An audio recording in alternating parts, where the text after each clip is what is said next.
राधे राधे दोस्तों, जय श्री कृष्ण। आज की इस वीडियो में हम आपके लिए अपरा एकादशी की व्रत कथा लेकर आए हैं।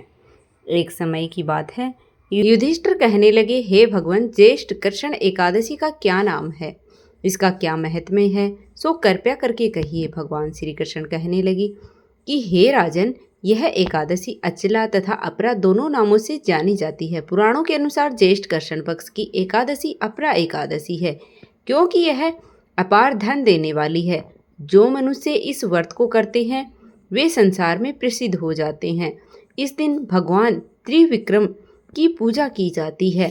अपरा एकादशी के व्रत के प्रभाव से ब्रह्म हत्या, भूत योनि, दूसरों की निंदा आदि के सब पाप दूर हो जाते हैं।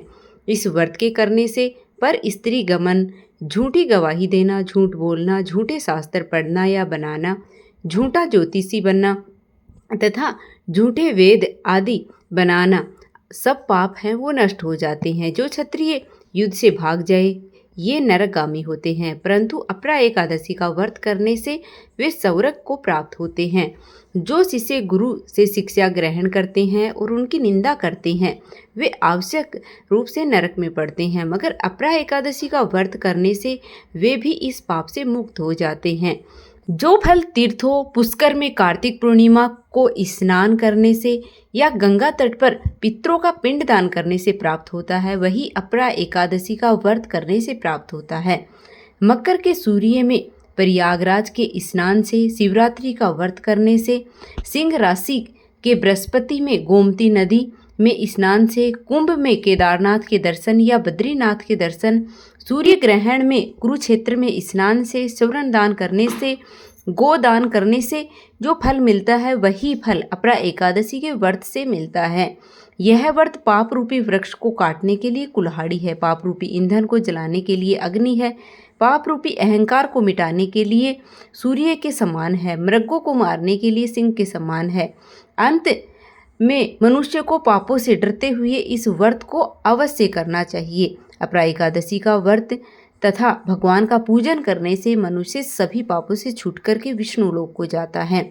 इसकी प्रचलित कथा के अनुसार प्राचीन काल में महीध्वज नामक एक धर्मात्मा राजा था। उसका छोटा भाई वज्रध्वज बड़ा ही क्रूर, अधर्मी और अन्यायी था। यह अपने बड़े भाई से द्वेष करता था। उस पापी ने एक दिन रात्रि में अपने बड़े भाई की हत्या करके उसकी देह को एक जंगल में पीपल के नीचे गाड़ दिया। अकाल मृत्यु के कारण राजा प्रेतात्मा के रूप में उसी पीपल में रहने लगा और अनेक उत्पात करने लगा। एक दिन अचानक सौम्य नामक ऋषि उधर से गुजर रहे थे। उन्होंने प्रेत को देखा और तपोबल से उसके अतीत के बारे में जान लिया। अपने तपोबल से प्रेत का उत्पात का कारण समझा। ऋषि ने प्रसन्न होकर उस प्रेत को पीपल के पेड़ से नीचे उतारा तथा प्रलोक विद्या का उपदेश दिया। दयालु ऋषि ने राजा की प्रेत योनि से मुक्ति के लिए स्वयं ही अपरा एकादशी का व्रत किया और उसे अधोगति से छुटाने के लिए उसका पुण्य प्रेत को अर्पित कर दिया।